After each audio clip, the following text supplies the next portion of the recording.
Here in the studios at the Oklahoman, I am Jenny Carlson here with our college football coverage team, Barry Trammell, columnist, Kyle Fredrickson, OSU beat writer, and joining us via Skype, Ryan Aber, OU beat writer. All right, guys, well, this is a big weekend, and there's no two ways around it. And to me, you know, the first weekend of the season was so big around the country. I think a lot of people were talking about just the magnitude of that opening weekend, but here we are in week 3.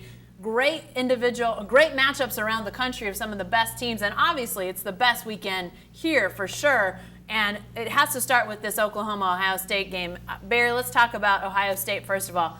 More dangerous in your mind, is that J.T. Barrett or is that Curtis Samuel? Well, I mean, I think you always start with the quarterback.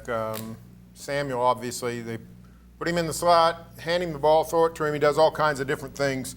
But the quarterback historically has been the guy that hurts the Sooners, and frankly, in 21st century football, hurts most teams. So if the Sooners can bottle up J.T. Barrett, there's a good chance that Samuel will not be all that effective either. Yeah, and Ryan, you know, it really begs the question after that opener against Houston, and we saw the trouble that the Sooners had, especially on third down, just managing anything that Houston was doing. You know, is it Barrett that they are most going to have to be worried about, or is it going to be Samuel in your mind?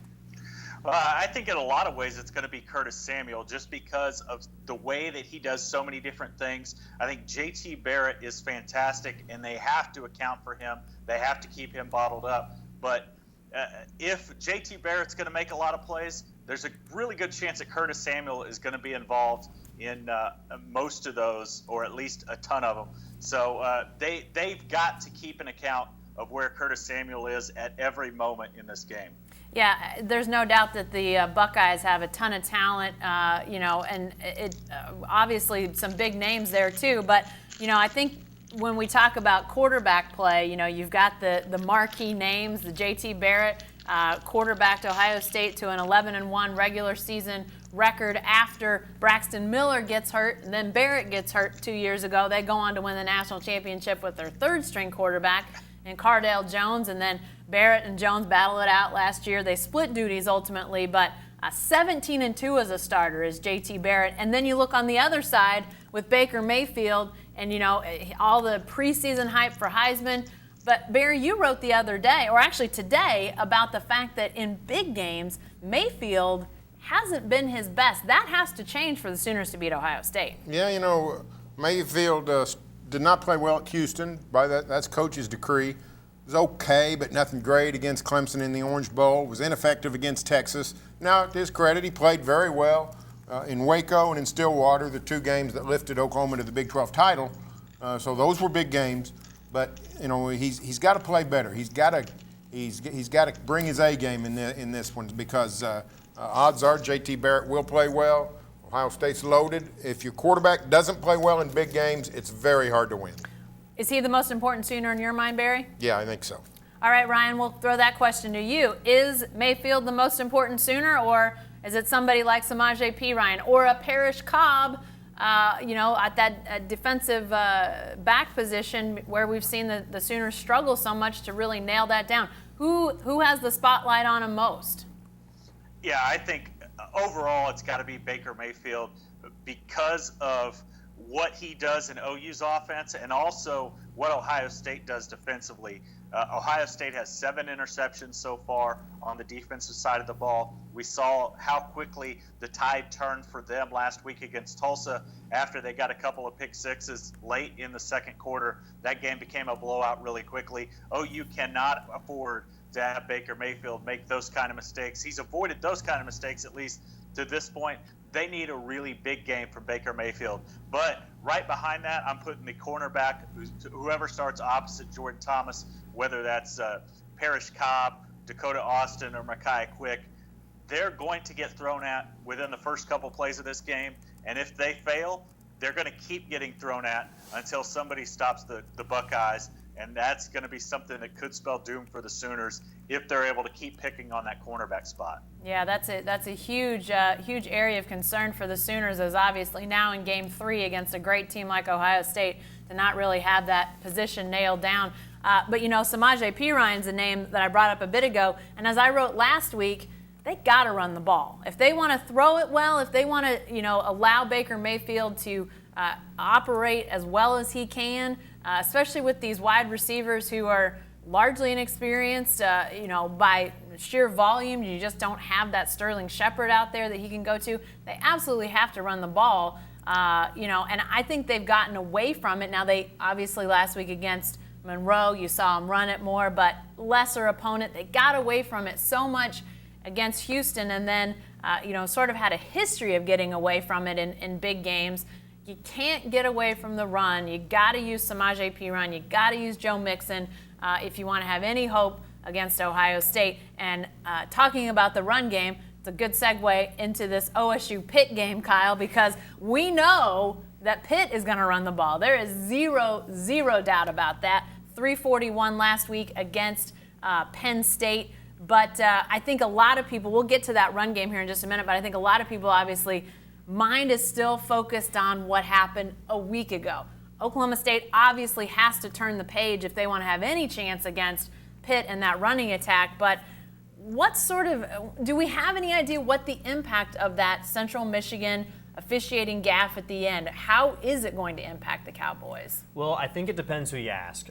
Talked to Glenn Spencer on the phone teleconference earlier this week and asked him, how is it going to impact your season? When is it going to become a factor for you guys? And he said, well, only when you bring it up, which is typical Glenn Spencer, right? But at the same time, you talk to guys who've been through similar things like this. Braxton Deaver, the tight end at Duke, told me he'll go to his grave thinking about it. He says that as much as he tried being a senior on that team, it was really hard for a lot of those younger guys to move on and not think, why us in that situation when it's so out of their control. So they're going to have to lean on their leaders. They brought in only Mason Rudolph and only Chad Whitener in terms of players this week because they don't want everybody addressing it, right? They only want a couple voices to kind of have a similar message out there as opposed to having all these young guys talk. So it's anyone's guess as to how they're going to respond. Adam Kemp looked it up after the last 14 Hail Marys. The team that had the Hail Mary thrown on them is 8-6. So throughout history, we've seen that teams have bounced back through this about as much as they've fallen, if not more. So, it's going to be a tough test, though, against a really talented Pittsburgh team. Well, and I think, we may not know till we know. We may not know till we see the Cowboys actually out on the field. Are they focused? Are they, emotionally into the game? They're going to need to be to have any chance to beat Pitt. But Barry, the fallout from this is wide-ranging. You wrote on News OK on your blog about the impact on the officials themselves. I mean, Oklahoma State, obviously, there's huge impact on the season, on the players, on this team. But those officials, that impact is wide-ranging for them. Oh, yeah. The biggest loser is the officials in this whole thing. It's terrible for OSU. It's bad for Central Michigan to have a game marred like this. But the truth is, officiating in general had a black eye. Mid-American Conference officials are going to take a major reputation hit. We've already seen Mike Gundy say, hey, no more games with MAC officials. Yeah, they become like a punchline, exactly. Punching bag. And finally, this particular crew, because they committed the ultimate crime as an official, they didn't know the rules. You'll get forgiven by your colleagues, by your peers, if you blow a call, if you don't see something, or if you make a judgment call and it doesn't turn out to be correct. But if you don't know the rules, they don't have any use for you. So, I don't think those guys have a very strong future in officiating in the future. What the question becomes, what does it mean for officiating in general, especially in the Big 12? Gundy saying, hey, no more mid-major officials coming in to call our games. He said nothing against them, but they're inferior. They're trying to get to our level. So if they're not here, that means by definition they're not as good as what we're used to. So I don't know if that's true. I mean, fundamentally what he said is technically true. It's painting with a broad brush. However, you can understand Gundy's frustration by all means. No doubt. I mean, in the oversight, Gundy compared it to a guy guarding a cartoon fort and falling asleep at his post. I would think that, the Big 12 officiating people are going to be listening to that and thinking, he has a point. Why don't we have someone watching all these games with the ability to contact someone immediately? Now, I wouldn't want to be that guy because that sounds like a pretty hard job, but if you have the right people in place, it seems like a no-brainer. Well, and I think that, what you're sort of that next step, Kyle, what you're talking about with additional oversight beyond even instant replay. Now, something I wrote about during the week that a couple conferences are already experimenting with this another place to review what's going on in games. Sort of think about the NBA's replay center in New Jersey, or the NFL, having that war room of TVs, banks and banks of TV screens as they're watching all these different games.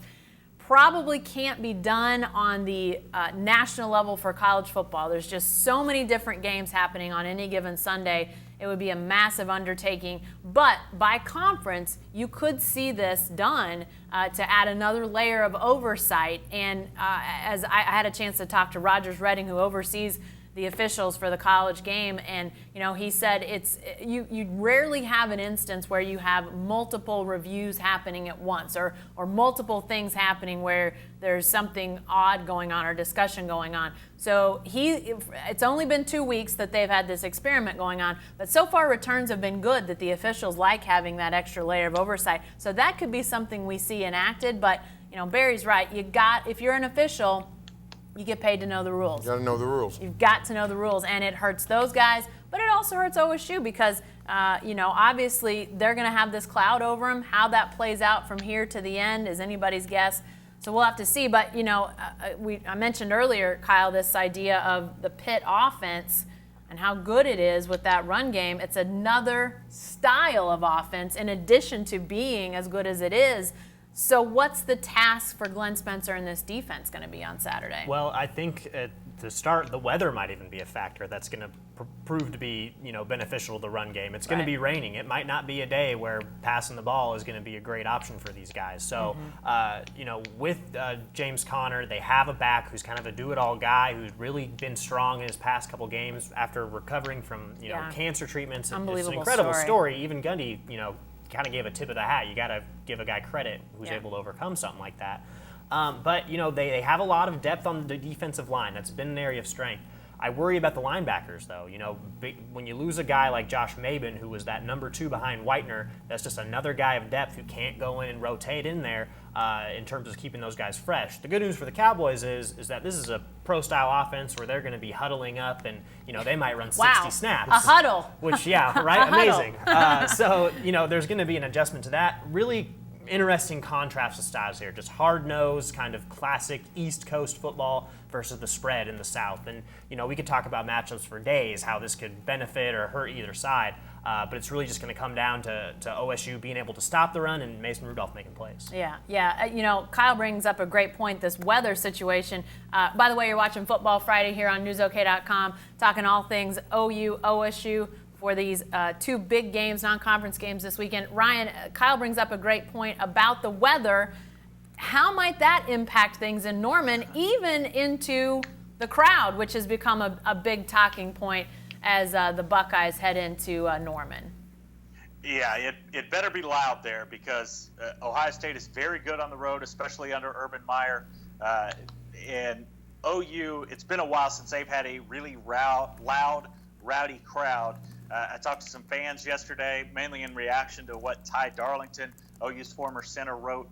And they said that they're frustrated with some of their fellow OU fans. The fact that they don't get loud, they don't stay from the start of the game till the end of the game. We saw in 2008 what a crowd is like that is just crazy at Owen Field. And a lot of people want a similar atmosphere tomorrow. If the rain comes, it's going to be really difficult to get people loud and fired up and excited for a long length of time. Yeah, it sounds like the weather might be gone by kickoff in Norman with the evening start down there, but I guess that's anybody's guess. I don't want to play weatherman. I have a hard enough time with predicting scores in sports, so I don't want to start predicting the weather. But Barry, Ryan talks about this Ty Darlington blog that we wrote about, talked to Ty. He brought up the fact that at Tennessee last year, they go out for warm-ups and it's already an electric environment unlike anything he ever remembers experiencing before. Is that going to have a similar effect with Sooner fans? All this talk about noise, like Bob Stoops' call out, as Ryan mentioned, that 08 game against Texas Tech, now known as the jump around game? I think he's got a chance to. I really do. I actually think even if it rains, I don't think there's going to be a problem with energy in the stadium. I think this is such a special game. Everybody's going to be fired up. And frankly, as Bobby Hebert's story pointed out, this is largely a student problem. And that's really sort of a national trend. Yeah. I think in Stillwater, the students have actually kept up their end of the bargain pretty good. But in Norman, the students have been blasé, and they've been, they're the ones that supply the energy and the atmosphere and a lot of the noise in a lot of places. But in Norman, they really haven't done a good job with that. So, I think it'll be different tomorrow. If not, there's really no solving the problem. If you can't get fired up for Ohio State coming to town, you're not going to get fired up. Yeah. Well, and that, I think maybe we need to step back a second, and this is my fault as much as anything, and say, wow, what a cool matchup. What a great matchup for college football. I know there are multiples like this around the country, but Barry, we cover Oklahoma football regularly, and still you don't get this level of intrigue, the storied histories that are out there, just really the cool factor. I don't know what other words I can throw out there. Well, think about it this way. Most people would agree there's a lot of great traditions in college football, from Nebraska to Michigan, Texas, Florida, Florida State. But most people would agree that there are 5 that sort of distinguish themselves historically over 30, 40, 50, 60, 70 years. And that's Alabama, Notre Dame, Southern Cal, Oklahoma, and Ohio State, in no particular order. 2 of those 5 are sharing the field tomorrow night in Norman. So, and it's not like, they're in valleys. Ohio State won the national title in 2014. Oklahoma was in the playoff last year. Both have championship aspirations this year. So, this is a special event. This is a special happening. We don't get it enough in college football, but we get it tomorrow night. Yeah, and Ryan, I think a lot of people are really curious, what is that scene going to be like? Because, Oklahoma fans haven't really interacted much with Ohio State fans. We heard, obviously, about 4 or 5 days ago that Ohio State was having this pep rally at the Lloyd Noble Center, and it was sold out, and everybody, I think, sort of went into DEFCON 1 and thought, oh my gosh, Ohio State's going to have enough people to seat the entire Lloyd Noble Center. Well, that's not entirely true. And yet, what do you anticipate the scene to be with these Buckeye fans coming to town, really a fan base that people around here don't have a ton of history with? Yeah, that event at the Lloyd Noble Center, by the way, is the sold out is 800 tickets. So it's not like it's 11,000 people packed into the LNC and it's going to be going crazy. But there are going to be a lot of Ohio State fans in town, not only at the game, but just tailgating, spending time in their RVs outside of the game. I think this is probably as many opposing fans as we've seen in a game at Gaylord Family Oklahoma Memorial Stadium. It'll be interesting to see how many get in.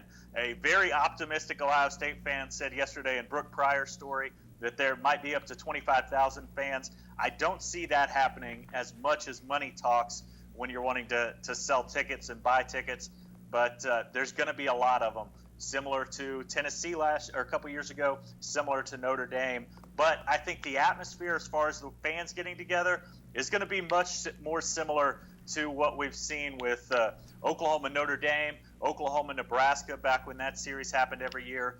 A level of respect between the fan bases, I think, is what's going to happen, especially based on my conversations with people in Ohio this week.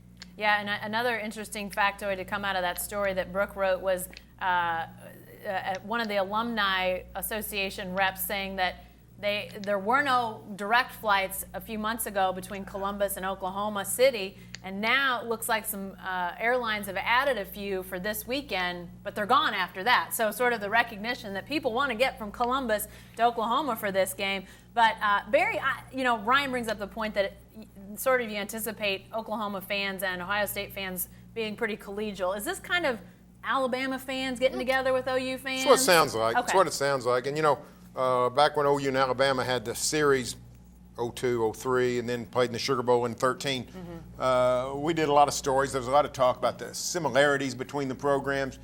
The truth of the matter is, OU and Ohio State actually, in my mind, have more in common in terms of their traditions and their awards and their histories. So, I mean, this is a matchup of two powers that are very similar. National titles, I think they're one apart. Heisman's, I think they're one apart or two. Just the dominant level. Their all-time winning percentage is, I think, 717 for Oklahoma, 722 for Ohio State, and that's going back to the 1800s. So, I mean, very similar pedigrees here. And of course, they're all, they can always unite in their hatred of the SEC. So they've got common ground even to talk about before the game. I don't think this is like LSU fans and OU fans, oil and water. They did not mix well. But the only bummer is that we're not going to be able to tell who's who. There's so much red. Yeah. They're going to be. It's not like Tennessee comes to town and who's who, or even Notre Dame. It takes a discerning eye. Yeah. Down in Houston, we had the same problem. Right. Although once in the stadium, you could sort of see. You actually could see the difference between Houston's sort of what I'd call royal red, just sort of Coca-Cola red, compared to the crimson. So maybe scarlet and crimson are actually pretty different when you put them together. We'll see. We'll see on Saturday. Kyle, I think when it comes to fans and traveling, I don't think we're going to see a ton of Pitt fans come to Stillwater. Doubtful. They had a huge rivalry game with Penn State last week, which obviously got a lot of people excited in their fan base. But still, their first road game, Pitt's first road game. And, it'll be interesting to see just what that scene's like, because this is a first. Pitt and Oklahoma State have no history. They've never played before, and yet coaching history especially, it runs rampant in these two programs. Yeah, it's a shame that this game has to be played the same day that Ohio State, Oklahoma is played, because this should be one of the marquee games, right? I mean, this is a cool matchup. Like I said earlier, the run first versus the spread, and the first time these two teams meet, despite the fact that Pat Jones and the lineage that was there, and he almost, John Helsey wrote this week, almost went and took that head coaching job. Right. So it's a cool connection. It's a fun game. In terms of what the Cowboys need to establish, though, in terms of what actually matters beyond the fanfare, you got to establish a run game. 16 carries wasn't enough last week. Mike Yurcich really took the blame for that, saying he wasn't patient enough. So we'll see if the Cowboys are willing to dedicate themselves just to one back, or if we're going to see 5 carries, 4 carries, 6 carries spread out, and what type of production that's going to be able to provide. Well, and I think that adds to this idea of sort of, I don't want to call them oil and water, but different philosophies. Obviously, you've got the collision of ideals here. And Barry, John Helsey, speaking of John Helsey, working on a story tomorrow about the tailback timeshare at OSU. And, they started out talking about 5, and can you really have 5 running backs? And it looks like it's been whittled down, but they did not run much against Central Michigan. You saw it. You were up there for that game. What has to change? Are there certain guys that need to be getting the ball more? Maybe they need to go back to 5. What needs to happen to get that run game going? Well, I think they've actually sort of got the personnel figured out. I mean, it looks to me like they're going with Collins and the freshman Justice Hill. Carson. I mean, Chris Carson. That's a whole different conversation. Don't be throwing new people into this race. Yeah, they don't need 6. Chris Carson and Justice Hill. Barry J. Sanders gets 1 carry, and frankly, it was not a good carry. They blew open a big hole for him. He breaks into the free, makes the wrong cut, goes right to a Central Michigan defender, makes 4 yards. Looked like he could have went for 10 or 12. Yeah. So, I think they're starting to see that Carson and Hill are their 2 guys. The question is, how do you distribute between those 2? Right. But the problem is what the Fieldhouse said. Mike Yurcich got away from the run, and he really didn't give it a chance. The running game was not bad against Central Michigan. It was just sparsely used. Yeah. And don't know how the game will go. Pitt's used to people lining up and trying to hammer him, and especially in practice. So you might need to spread it out and throw James Washington about 8 deep balls tomorrow. And that's what's going to concern fans. The first quarter is going to be over, and they're going to rush the ball 4 or 5 times because they're going to load the box. I mean, that's the style of defense they play. So they're basically tempting, Mike Yurcich, hey, keep throwing the ball and see if you guys did what you did last week. Because if you do, I don't think they stand much of a chance against this Pittsburgh team. Well, and then there's sort of the ripple effect, much like with OU and the run game and how it affects Baker Mayfield. how does the lack of run game affect Mason Rudolph? We've seen him be on a little bit of a roller coaster this year. You know, it would seem like having that run game, Kyle, could be huge to really bust him out of that funk. And I mean, this is a storyline that's been connected to his career since he made his first start in Baylor. I mean, this team hasn't been able to run the ball since 2014 as effectively as they used to. So, of course, more balance in the offense is going to put defenses in positions where they don't know how to defend this offense. And that's when Mason Rudolph is going to be at his best, when he has receivers running wide open over the middle, when he's able to have enough protection and even make plays, you know, on the run and extending drives the way he's shown us so many times before. It just is going to be able to put him at ease that a defense is going to be on its toes. The defense isn't just going to know, hey, you guys are one-sided. We're just going to keep playing the same way, and you can bash your head against the wall the rest of the game. So it no doubt would help him if OSU can start making strides starting Saturday. All right, guys, it's prediction time. We've got a few minutes left on Football Friday. Ryan Aber, let's start with you. What about that game in Norman? Who you got winning between Ohio State and the Sooners? Well, I keep going back and forth, and I'm not sure how confident I am in this pick because I think it could go either way, especially with an Oklahoma team who has the potential to improve so much from that Houston game, and an Ohio State team that is very inexperienced overall. But I went with the Buckeyes, 27-24. I think it's going to be a tight game down to the wire, but Ohio State's physicality helps win out for them. Barry, you picked Ohio State by a point in the paper. Are you sticking with that? Yeah, I guess so. I don't have a feel. I don't have a feel for this game. I'm not going to take any blame if I'm wrong. I'm not going to take any credit if I'm right. I just went this way. Ohio State is untested. The Sooners are tested, but they failed that test. Yeah, so, that's true. I mean, that's all I went by. Yeah. Kyle, you got Ohio State winning by about a touchdown. Yeah, this just, you know, by watching OU last week and seeing the issues that they had against Houston and thinking about how talented this Ohio State team is, I don't know. I think Mike Gundy has something in the fact that he likes to build his schedule. He likes to say, okay, it's almost a preseason game to start and then move up to get a young team ready. That's just a lot to ask in their second week of the season. You got Baker Mayfield, but I just see Ohio State on top in this one. Yeah, I got Ohio State winning by 4, but I'm like Barry. I could really see it going either way because, you know, when you look at that Houston game, and I think I wrote this at the time, you know, that was really a game lost on mental busts and errors. Granted, the defensive back position is a real area of concern, but if they don't turn it over a bunch, if Austin Siebert doesn't double clutch a kick, you know, stuff that isn't normal, if they don't do some things that are out of character or have been out of character, they maybe win that game against Houston. So, you know, I don't think it'd be out of the realm of possibility that OU wins this game. I think they've not really been an underdog very often under Bob Stoops, but Twice at home. when they've been an underdog. They're 2-0. Nebraska 2000, A&M 99. So don't rule that out. All right, let's look at Pitt, Oklahoma State. Kyle, we'll start with you. Who you got? I think I've got Pittsburgh 28-24. I think this is the first week I've ever picked against both Oklahoma schools. It's kind of freaky. But it just comes down to, you know, which team, you know, it's one way to look at it. Which team has the better skill players? I'd probably say OSU. If you're looking at receivers and quarterback play and even some of the running backs physically, what they're able to do. But I'm going to trust a team that has a solid offensive line that's proven they can run the ball on a rainy day. It's as simple as that. Mason Rudolph hasn't shown the sort of poise that we saw late in that 10-game win streak, and I think that is going to have a lot to do with how this team grows early in the season. Ryan Aber, you went with Pitt by 3 or 4 points. You sticking with that?